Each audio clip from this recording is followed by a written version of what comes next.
Assalamualaikum warahmatullahi wabarakatuh. Perkenalkan, nama saya Jerry Jorian. Di sini saya akan menjelaskan materi tentang metode perlindungan pantai dengan menggunakan metode hybrid engineering. Ini dalam memenuhi tugas dari mata kuliah Dinamika Pesisir dan Pantai dengan dosen pengampu yaitu Bapak Zanzibar SPI MSI. Sebelumnya, latar belakang dibuatnya materi ini adalah seperti yang kita ketahui, abrasi pantai menjadi isu serius di berbagai daerah pesisir Indonesia, dan penyebab utamanya yaitu gelombang laut dan arus yang terus mengikis daratan. Fase kedua adalah penggundulan vegetasi pantai seperti mangrove. Fase ketiga yaitu aktivitas dari manusia itu sendiri, yaitu dengan pembangunan tanpa perencanaan di zona pesisir. Fase keempat yaitu adalah kenaikan muka air laut akibat perubahan iklim yang semakin meninggi. Setelah itu ada di sini dibuatnya hybrid engineering, yaitu perlindungan pantai harus mampu yang pertama yaitu untuk menahan energi gelombang, yaitu kedua untuk memperkuat garis pantai, yang ketiga adalah menjaga keseimbangan ekologis. Nah, di sini muncullah riset dan muncullah penelitian untuk kebutuhan pendekatan yang lebih adaptif dan berkelanjutan, yaitu dikenalkanlah hybrid engineering. Hybrid engineering ini adalah metode perlindungan pantai yang menggabungkan rencana rekayasa struktur hard dan rekayasa alami atau soft. Di sini rekayasa struktur adalah seperti giant seawall, dan rekayasa alami yaitu seperti mangrove dan lamun. Di sini tujuan utamanya adalah untuk menciptakan perlindungan pantai yang kuat terhadap gangguan fisik, tetapi juga selaras dengan proses alamiah.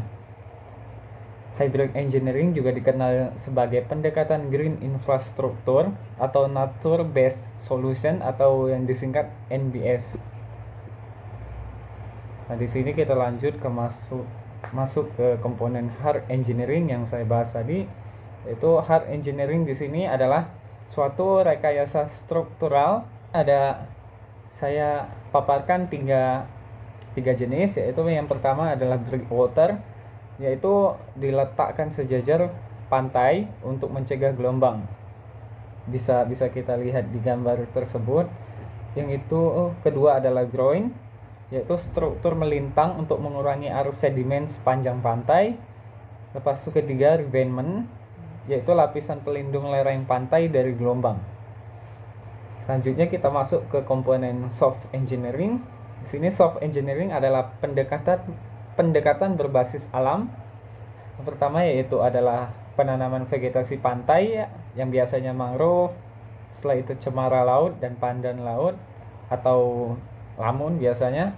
Fase kedua adalah restorasi bukit pasir atau lahan rawa. Fase 3 adalah biostabilisasi. Di sini adalah akar tanaman menahan partikel tanah dan sedimen. Setelah itu prinsip dasar hybrid engineering, yang prinsip utamanya ada tiga di sini. Itu prinsip yang pertama adalah hard structure, yaitu untuk mengurangi kekuatan gelombang sebelum mencapai garis pantai. Setelah itu yang kedua adalah area di belakang struktur digunakan untuk vegetasi atau sistem lunak. Fase 3 adalah sistem lunak untuk memperkuat hasil jangka panjang dan ekosistem. Di sini tujuan akhir akan mendapatkan sistem perlindungan pantai yang bekerja dengan menggunakan konsep alami yang lebih ramah lingkungan dan memperkecil resiko terganggunya ekosistem pesisir. Fase tujuan hybrid engineering yaitu yang pertama adalah mengurangi kecepatan dan energi gelombang. Lepas itu kedua adalah menahan dan menjebak sedimen agar garis pantai berubah atau bertambah. Fase ketiga adalah memulihkan habitat alami pesisir. Lepas itu keempat adalah menurunkan biaya jangka panjang untuk perlindungan pantai. Fase kelima untuk memberi manfaat sosial ekonomi bagi masyarakat pesisir. Lepas itu kita lanjut ke alur kerja hybrid engineering. Yang pertama yaitu adalah kita survei atau analisis lokasi. Kita melihat gelombang, arus, karakter sedimen, dan vegetasi aslinya. Fase kedua adalah perencanaan struktur atau perancangan struktur. Di sini kita menentukan jenis dan posisi breakwater atau groin yang sesuai. Fase ketiga adalah penanaman vegetasi. Penanaman vegetasi ini dilakukan di belakang untuk breakwater atau groin atau di lokasi yang terlindungi oleh struktur. Fase keempat adalah pemantauan dan adaptasi, memantau garis pantai, lepas itu pertumbuhan tanaman dan sedimen. Fase kelima adalah pemeliharaan, yang seperti kita tahu adalah memasuk perawatan vegetasi, perbaikan struktur jika rusak. Contoh desain soft engineering. Di sini bisa kita lihat dari gambar tersebut. Breakwaternya dibikin jauh dengan soft engineering. Nah, fase yang pertama yaitu breakwater dari bambu atau karung pasir, yaitu ditempatkan di paralel pantai. Fase kedua, vegetasi mangrove ditanam di belakang struktur dari hard engineering. Jalur sedimentasi terbentuk antara struktur dan pantai. Sini yang di angka 21 meter yang itu di pasir-pasir pantai itu. Fase inputnya adalah di sini gelombang terendam, lumpur terperangkap, garis pantai tumbuh dan ekosistem pulih. Lanjut, kelebihan hybrid engineering yaitu pertama adalah satu, kombinasi efisiensi teknis dan manfaat ekologis. Yang kedua, fleksibel, yaitu bisa disesuaikan dengan kondisi lokal. Fase ketiga adalah mengurangi dampak negatif dari struktur keras yang dapat membahayakan atau merusak ekosistem. Fase keempat adalah meningkatkan resilien komunitas pesisir. Fase kelima adalah memberikan ruang bagi proses alami untuk berperan aktif. Selanjutnya adalah kekurangan hybrid engineering. Yang pertama adalah pertumbuhan vegetasi, butuh waktu dan perawatan intensif. Fase kedua, ketergantungan pada kondisi lokal seperti salinitas, pasang surut dan kualitas tanah yang memadai. Fase ketiga adalah resiko kerusakan struktur akibat badai ekstrim atau abrasi berat. Fase keempat adalah kesulitan koordinasi antara disiplin ilmu dan stakeholder. Fase kelima adalah butuh pemahaman teknis dan ekologi secara bersamaan yang belum umum di banyak daerah. Di sini kita ambil studi kasus di Pantai Timbul Soko, yaitu di Demak. Yaitu di sini komponen hybridnya adalah breakwater, bambu, dan penanaman mangrove. Di sini masalah awalnya adalah abrasi berat dan pemukiman terendam. Dan diterapkanlah hasil hybrid engineering ini dan mendapatkan hasil pertama yaitu kecepatan gelombang berkurang, fase kedua sedimentasi mulai kembali, ketiga adalah mangrove tumbuh dan menstabilkan tanah. Kita masuk ke kriteria keberhasilan hybrid engineering.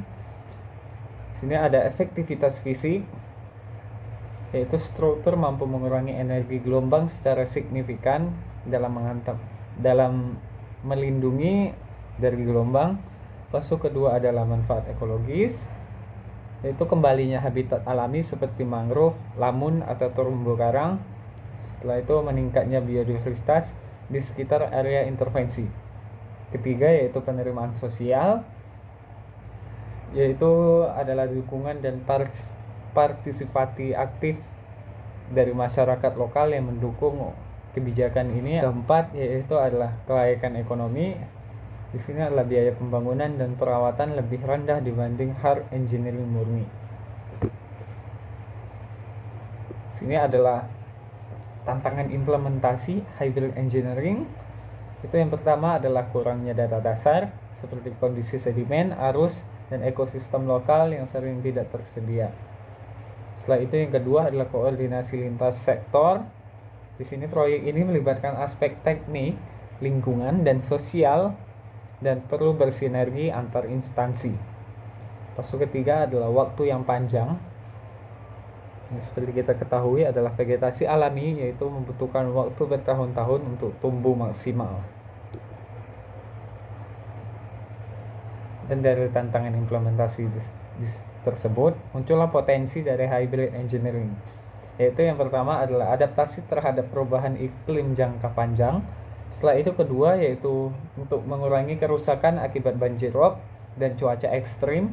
Fase ketiga adalah untuk menumbuhkan kembali ekosistem pesisir yang punah. Di sini mendapatkan pembahasan atau kesimpulan yang pertama yaitu adalah hybrid engineering, yaitu adalah keseimbangan antara manusia dan alam. Fase yang kedua adalah lebih berkelanjutan dan fleksibel dibanding pendekatan konvensional, juga menjadi solusi jangka panjang perlindungan pesisir Indonesia dan membutuhkan kerjasama teknik, ekologi, dan masyarakat. Setelah itu ada arah masa depan, yaitu Green Coastal Management berbasis alam dan adaptif. Baiklah, sekian apa yang bisa saya paparkan dalam materi kali ini. Terlebih dan terkurang saya mohon maaf. Wabillahi taufiq wal hidayah. Wassalamualaikum warahmatullahi wabarakatuh.